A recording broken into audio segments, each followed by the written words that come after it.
मोर ना प्रदीप कुमार साहू डांगबाल गाँव 10टा चाषी भितर मुझे गोटे भी चाषीटे माननीय मुख्यमंत्री जेन योजनाटे पेयु आमर 5टा ग्राम पंचायत के सारा कभर करुँचे योजना माध्यम आम नदी रू आम सीधा सलख खेत के पैन आसी पारुचे 7 दिन आग मुखली चाष करी जेनटा कि 3 लाख टंका मुखली बिकीचे एवं मोर माखन चाष आरंभ हो गलान जेनटा कि मुझे माननीय रीता साहू के आउ मुख्यमंत्री को धन्यवाद देनी।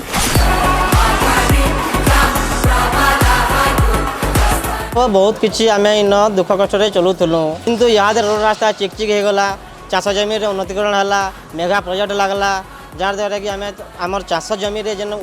2 पैसा कमाऊँ से बेनिफिट ब्याज होचे यहाँ गाड़ी मोटर सुविधा चलचालन गला आम बरगढ़ सम्बलपुर MFC मार्केट आम नहीं धान बिकी पारुछूँ